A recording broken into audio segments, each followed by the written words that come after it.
महर्षि वाल्मीकि जयंती के शुभ अवसर पर हम समस्त भारतवासियों का एवं ज्ञान पिपास विद्यानुरागी प्रिय विद्यार्थियों का हृदय की गहराइयों से बहुत बहुत स्वागत करते हैं।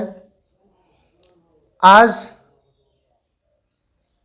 महर्षि वाल्मीकि जयंती के उपलक्ष्य में एक संक्षिप्त भाषण आप सबके समक्ष प्रस्तुत करते हैं।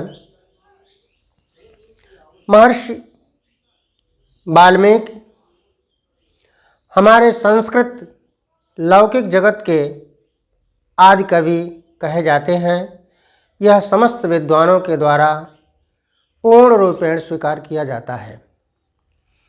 इनकी जो रामायण की रचना है यह आदि काव्य के नाम से जाना जाता है। महर्षि वाल्मीकि का जन्म त्रेता युग में आश्विन मास के शुक्ल पक्ष के पूर्णिमा तिथि पर हुआ था। कहा जाता है कि पूर्व जन्म के अपने दुर्भाग्य के कारण ये अग्नि पुराण, स्कंद पुराण और आध्यात्म रामायण के आधार पर यह प्रमाणित होता है कि महर्षि वाल्मीकि जी अग्नि शर्मा के नाम से प्रसिद्ध थे। एक ब्राह्मण वंश में पैदा हुए थे। इन्हें रत्नाकर के नाम से भी जाना जाता है। ये बचपन में अपने पूर्व जन्म के पापों के कारण लूटपाट का काम किया करते थे। रास्ते में राहगीरों को लूटने का काम इनका नित्य प्रत हुआ करता था। जब भी कोई राहगीर उस मार्ग से जाता था ये उसके समस्त सामानों को ले लिया करते थे। यदि कोई भी इनका विरोध करता था तो उसका प्राण लेने में भी ये संकोच नहीं करते थे। यह कार्य इनका नित्य प्रत चलता रहता था। एक दिन संयोगवश एक महामुनि उस रास्ते से गुजरे। ये प्रातःकाल से ही प्रतीक्षा में बैठे थे। कोई राहगीर नहीं आया था। वही महामुनि उस रास्ते से उस दिन गुजरे। जैसे ही वो इनके पास आते हैं ये तुरंत बोलते हैं कि हे महामुनि, जो कुछ तुम्हारे पास हो वह सब कुछ मुझे तुरंत दे दो। महामुनि ने कहा कि हे लुटेरे, मेरे पास तो कुछ भी नहीं है। मैं तो एक सन्यासी हूँ। परंतु तुम ये बताओ कि जो तुम यह कार्य करते हो, क्या तुम ये जानते नहीं हो कि ये लूटपाट का कार्य महान पाप का कार्य है? जो तुम इस कार्य को करते हो, क्या तुम्हारे इस कार्य से तुम्हारे परिवार के लोग संतुष्ट हैं? क्या तुम्हारे इस पाप के कर्म में तुम्हारे परिवार के लोग तुम्हारा साथ देंगे? तो रत्नाकर, जो कि अभी एक लुटेरे के रूप में है, एक डकैत के रूप में है, ये कहते हैं कि मैं जानता हूँ कि यह पाप का कर्म है, परंतु मैं इस अर्जित धन से अपने परिवारजनों के पालन पोषण रूपी महान कार्य करता हूँ। परंतु आप कहते हैं कि परिवारजनों से मैं पूछ करके आपको आपके प्रश्न का उत्तर देता हूँ। इन्होंने उन महामुनि को वहीं पर स्थित एक वृक्ष में रज्जु से, रस्सी से बहुत मजबूती से बांध देते हैं और अपने परिवारजनों से इस प्रश्न का उत्तर लेने के लिए चले जाते हैं। जब परिवारजनों से प्रश्न पूछते हैं जो महामुनि के द्वारा किया गया था, तो परिवारजनों ने कहा कि हम लोग क्या जाने कि तुम किस रीत से, किस तरीके से धन अर्जित करते हो, कौन सा कार्य करते हो, यह हम लोगों को कोई पता नहीं है और न तो तुम्हारे हम इस पाप कर्म में तुम्हारा साथ देंगे। इस प्रश्न का उत्तर पा करके महर्षि वाल्मीकि को अपार कष्ट हुआ, महान कष्ट हुआ, अत्यंत दुखी हो गए और अत्यंत चिंतित भाव में महामुनि के पास पहुँचे। इन्हें दुखी देख करके महामुनि ने इनके शोक को, इनके कष्ट को दूर करने के लिए इन्हें राम के नाम का जप करने का आदेश दिया, उपदेश दिया।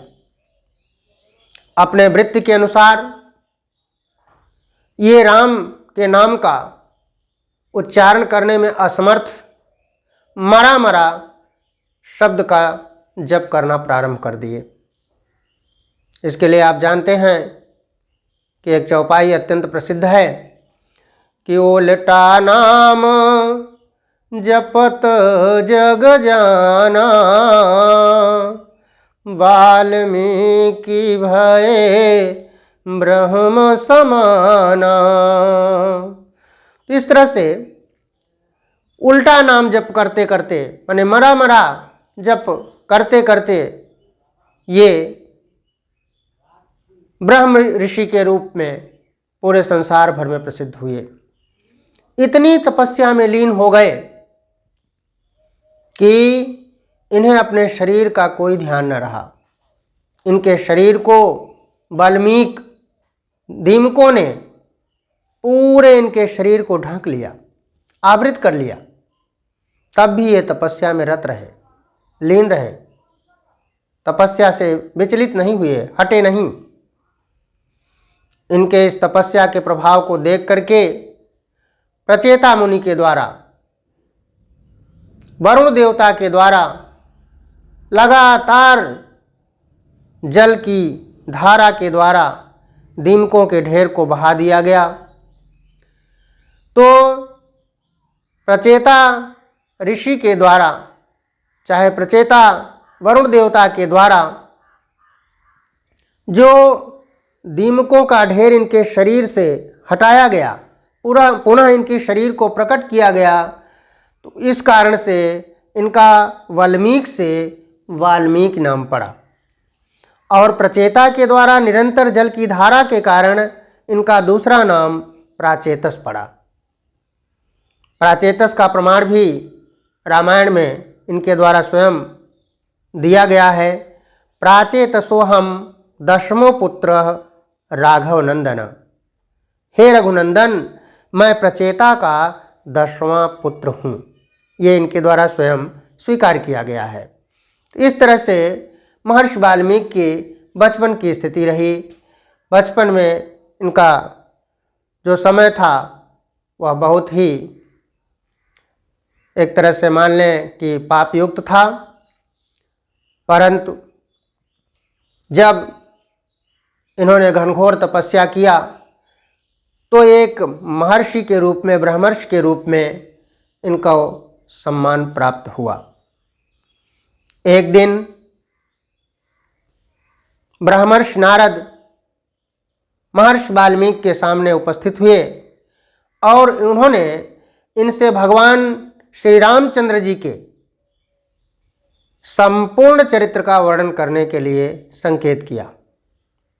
तभी से इनके मन में मर्यादा पुरुषोत्तम भगवान श्री रामचंद्र जी के प्रति, उनके चरित्र का वर्णन करने के प्रति पूर्ण रूपेण मन में इनके उत्कट अभिलाषा जागृत हो गई थी। एक दिन स्थिति क्या बनी कि तमसा नदी के तट पर ये भ्रमण कर रहे थे, विचरण कर रहे थे।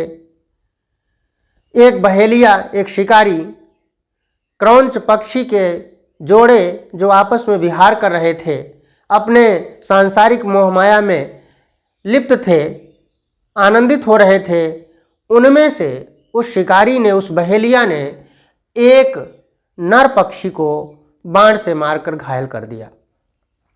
क्रौंची पक्षी अत्यंत रुदन करती हुई, विलाप करती हुई अत्यंत दुखित हो गई, कष्टित हो गई। उसके कष्ट को, उसके विलाप को देख करके महर्षि जी के मुख से अचानक एक श्लोक निकल पड़ा। जबकि कोई छंदोबद्ध या कोई भावनात्मक इनकी स्थिति नहीं थी कि मैं श्लोक की रचना करने जा रहा हूँ, परंतु उस कष्ट को देख करके अचानक इनके मुख से यह उद्गार व्यक्त हो गया, जो आगे चल करके संस्कृत लौकिक जगत का प्रथम श्लोक बना। वह श्लोक मैं आपके सामने रख रहा हूँ। मानिषाद प्रतिष्ठां त्वं गमः शाश्वती समा यत् क्रौंच मिथुनादेक मवधि काम मोहितम।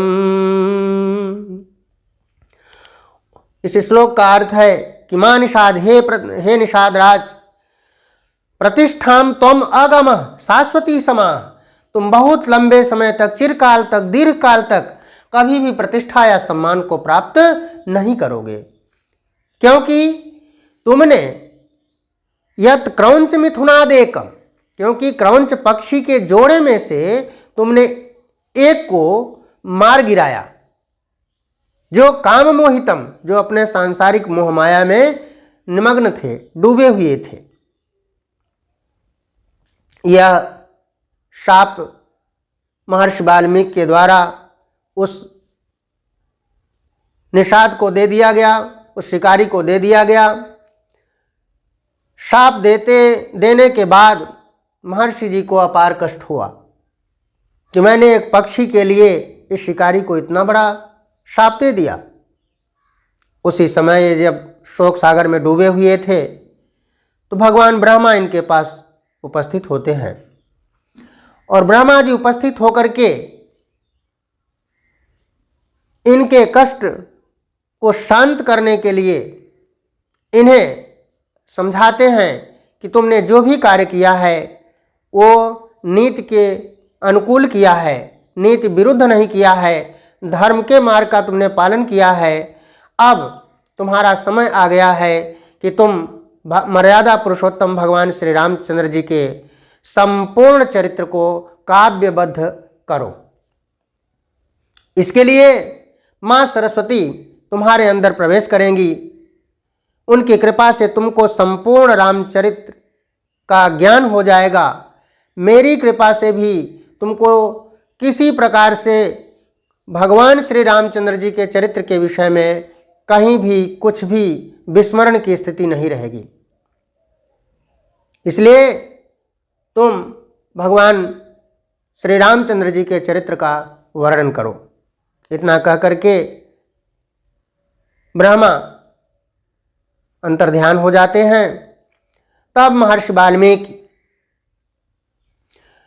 गंगा और तमसा नदी के तट पर 7 कांडों से युक्त रामायण नामक महाकाव्य की रचना करते हैं।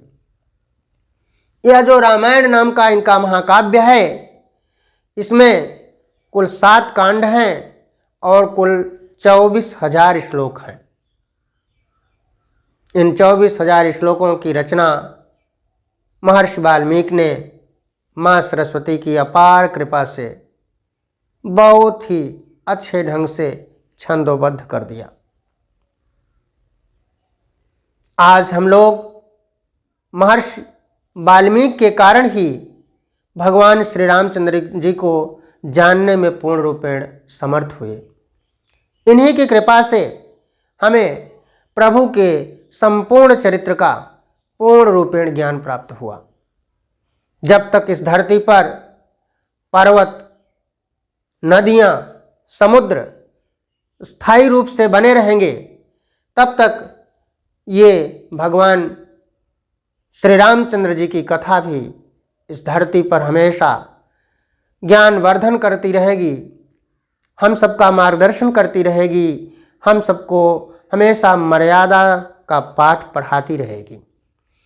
आप जानते हैं कि महर्षि वाल्मीकि ने जो भी भगवान के चरित्र का वर्णन किया है उसमें मर्यादा का जितना ध्यान दिया गया है वह अन्य किसी भी महाकाव्यों में, अन्य किसी भी ग्रंथों में प्राप्त नहीं होता है। यह रामायण नाम का जो महाकाव्य है, भगवान श्री रामचंद्र जी इस संसार के लोगों को एक नई राह, एक नई दिशा, एक नया मार्गदर्शन देने के लिए ही पूर्ण रूपेण मर्यादा का पालन किए हैं। उनके मर्यादाओं के विषय में बहुत विस्तार में नहीं जाते हैं, लेकिन इतना अवश्य कहते हैं कि जो भी आदर्श प्रभु ने इस संसार में हम लोगों के लिए स्थापित किया है, हमें उन आदर्शों का अक्षरशः पूर्ण रूपेण पालन करना चाहिए। यदि हम ऐसा करने में सफल हो जाते हैं तो निश्चित रूप से हमारा जीवन धन्य हो जाएगा। हम लोग निश्चित रूप से इस भवसागर से, इस संसार सागर से पार हो जाएंगे। आज के इस महर्षि वाल्मीकि जयंती के शुभ अवसर पर हम सभी यह संकल्प लेते हैं कि हम भगवान श्री रामचंद्र जी के मर्यादा पुरुषोत्तम शब्द को पूर्ण रूपेण साकार करने में अपने आप को भी उसमें पूर्ण रूपेण समर्पित करेंगे तथा उनके बताए हुए मार्ग पर, उनके बताए हुए रास्ते पर हमेशा चलने का प्रयास करेंगे, अनुसरण करेंगे और अपने जीवन को धन्य बनाएंगे। आज इस टीचर्स क्लास वे यूट्यूब चैनल पर हम पुनः समस्त यूट्यूब प्रेमियों का, अपने समस्त देशवासियों का एवं प्रिय विद्यार्थियों का पुनः अपने हृदय से आभार व्यक्त करते हैं, आदर करते हैं, सम्मान करते हैं। आप सभी लोग हमेशा चैनल से जुड़े रहें। नई नई जो भी व्यवस्थाएं आपको प्राप्त होती हैं उसका पूर्ण रूपेण लाभ प्राप्त करते रहें। इन्हीं शब्दों के साथ मैं महर्षि वाल्मीकि जी को चरणों में शत शत नमन, वंदन एवं अभिनंदन के साथ अपने वाणी को विराम देता हूँ। जय हिंद, जय भारत। महर्षि वाल्मीकि अमर रहें।